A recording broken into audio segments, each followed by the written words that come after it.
Okay, in this video we're going to have a look at titrations and how we use titrations to produce a salt.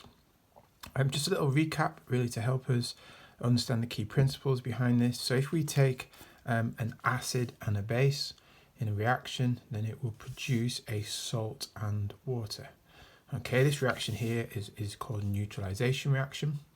And if you need to go back and just review this topic, then go back, please watch the videos on the channel and just make sure you've got neutralization really well understood, so you've got a good grounding of it. Let's look at an example. So when we do a neutralization reaction, here's my example here using hydrochloric acid. So hydrochloric acid with sodium hydroxide, these two are going to come together. So we've got the acid and the base. In this case, this is an alkali. Now just remember what that means. Alkalis are soluble bases.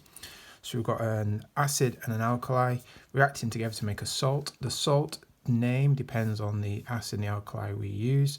So the first name comes from the alkali, and the second name, because it's hydrochloric acid, is going to give us a chloride. Okay, so the salt is sodium chloride, and then we produce water. When we do this using a base, then this type of reaction, we need to neutralize the acid, and we can tell when the acid's been neutralized because as the base reacts and neutralizes the acid, it will disappear. When the acid is completely neutralized, then the base, because it's insoluble, will stay in the beaker, so it's visible, you can see it, and therefore you know that the acid has been neutralized. And that means that you've made the salt, and then you can get the salt from the reaction. When we use an alkali, there's a problem because alkalis are soluble, and therefore when these two react and the alkali is neutralizing the acid, we can't tell when this is neutralized completely. So how do we find that point? And the way we found that point is using an indicator, okay? And we in the past have spoken about two indicators, phenolphthalein and methyl orange. And an indicator is good because an indicator will tell us when the acid and alkali have neutralized each other, and we can then use the color changes to tell us when that's happened, and that then tells us when the salt has been formed. Okay, so whenever we do a neutralization reaction with an acid and an alkali, we always have to have an indicator present to help us to do this. Just remembering the color changes. Again, if you've forgotten these color changes for these indicators, please go back to the notes and the video on indicators and just check and make sure you got those colors in there. Okay, so let's just take a very quick recap. We're going to look at a neutralization reaction between an acid and an alkali. Alkalis are soluble, and therefore that gives us a problem because we won't know when the salt and the water has been made or when it's been neutralized, because there'll be nothing present to show that. There won't be excess left over, there'll be nothing sitting there that won't dissolve. And to help us find that particular point called the end point, the point which has been neutralized, we will use an indicator. To do this, we carry out an experiment that is called a titration. And here I've drawn for you a little bit of a setup. And if we're in school right now, we'd do a practical on this and we'd get the kit out, and we'll do that once we're back up and working properly. And on the end of my video, I'm going to put a second video that just kind of takes you through this a little bit more so you can actually see some of the practical equipment and get yourself familiar with it. And then we'll come back to it, as I said, when we're back in school. So the setup, okay, we get a clamp stand, and attached to the clamp stand we have a burette, and you normally in the burette you put your acid. Okay, so you add your acid to the burette. The burette is a tiny opening at the top, so to help get the acid in, you put a filter funnel in and you pour it in, and this will have a scale all the way down here so you can measure accurately the volume of the acid that you've put in.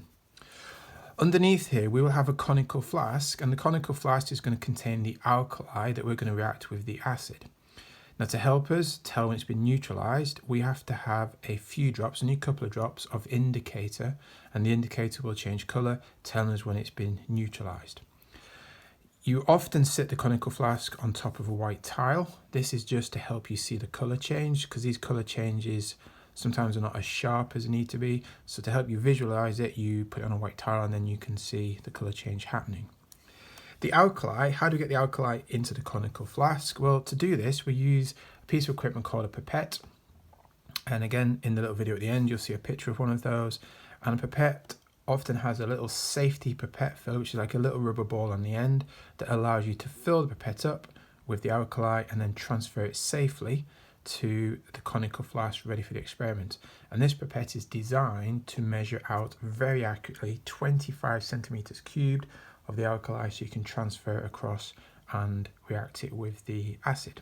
Okay, and as I said, we put an indicator in. If we use phenolphthalein, then phenolphthalein inside this alkali here would be pink at the start of the reaction. So this will be a nice pink colour. And what we'd do is we'd add the acid until this pink colour fades and fades and fades, and then eventually disappears, and we know it's been neutralised at that point. So our method would be this. We would fill the burette up and the conical flask up with the acid or the alkali. We'd add our few drops of indicator, and then we would record the start volume for the alkali in the burette. And then we would open up the tap at the bottom here. This tap would allow the acid to flow in, and it lets the acid come through into the conical flask. And we constantly would swirl the flask. So you're constantly just moving the flask, helping it to react, and you're looking at the colour of the indicator in here to let you know it's been neutralised. And your first titration is quite a rough one. You do it quite quickly.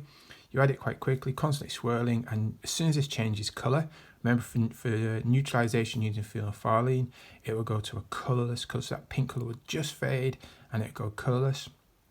And then you would stop and you'd record the volume of the acid at the end. So you know the volume at the beginning, you know the volume at the end. You can then work out how much acid you have added to your alkali in order to neutralise it. Okay? Once you've done that rough one, you do the whole thing again. So set it back up, refill it with acid, put some fresh alkali in, a few more drops of indicator in there to help you tell when it's been neutralised. And then you would add your acid, but this time you do it far more slowly towards the end, the point where it's been neutralised.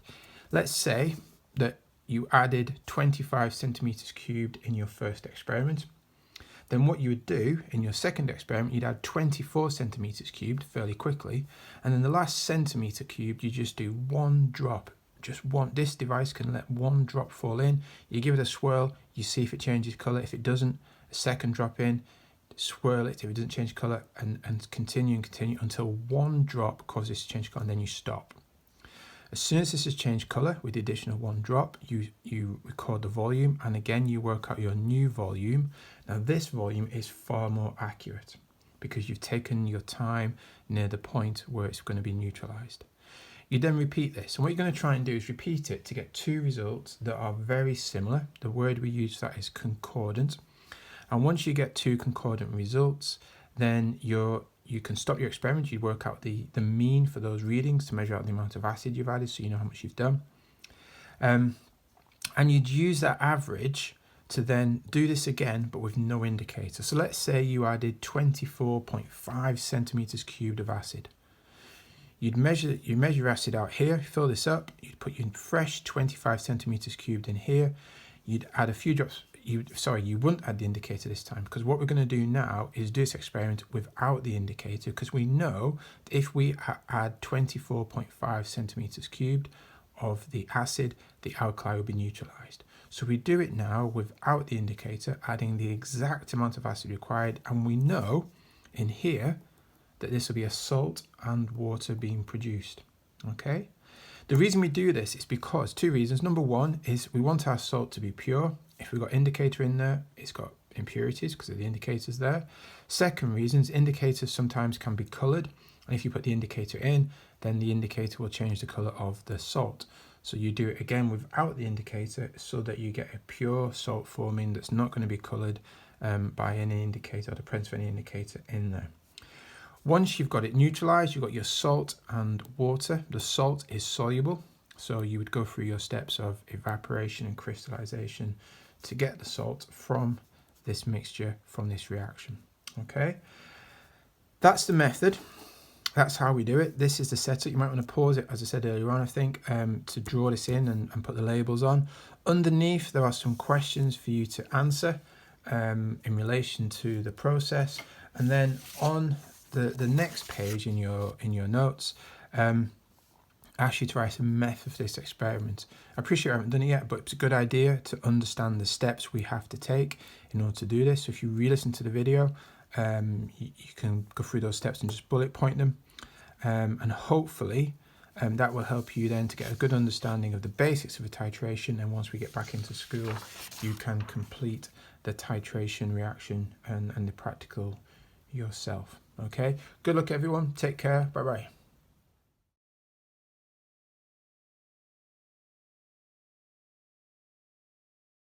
Take a look at this reaction. We've got sulfuric acid reacting with the alkali sodium hydroxide. This is called a neutralisation reaction. Imagine that we have a certain volume of the alkali sodium hydroxide and we know the concentration. If we know the volume of sulfuric acid that we need to neutralise the alkali, we can use this to work out the concentration of the acid. Now this sounds tricky, but titrations are actually quite straightforward. In the next video, we look at the calculations. In this video, we're going to look at the stages involved in a titration, and I'd recommend that you learn these stages. First, we use a pipette to transfer 25 centimeters cubed of sodium hydroxide solution into a conical flask. The conical flask reduces the risk of splashing. There is one point I need to mention about using a pipette. Normally, we'd use a pipette filler to draw liquid into the pipette. It's very important that you allow the liquid to drain out of the pipette rather than blowing it out using the pipette filler. Blowing the liquid out will give you an incorrect volume. Next, we add 5 drops of an indicator, such as methyl orange, to the alkali in the conical flask. We could use other indicators, such as phenolphthalein. Next, we place the conical flask on a white tile so we can see a colour change more clearly. We now fill a burette with sulfuric acid. Now we add acid to the alkali until the solution is neutral. With methyl orange, the colour change will be from yellow to permanently red. We need to add just enough acid for this to happen. So once we start to see a colour change, we now add the acid drop by drop until the solution is neutral. I should also point out that it's important to swirl the solution to make sure that the acid and alkali mix. Finally, we read the volume of acid added from the burette. It's important that this is done correctly, so I'm going to discuss that now. When reading the burette, you need to make sure that your eye is level with the surface of the liquid. The surface of the liquid naturally curves. Scientists call this the meniscus, and I'm showing you that here. We always read the burette at the bottom of the meniscus, so in this case the reading is 17.9 centimeters cubed. Normally, when carrying out a titration such as this, we repeat the titration several times until we get 2 readings within 0.1 centimeters cubed. We then take a mean of these for our final volume.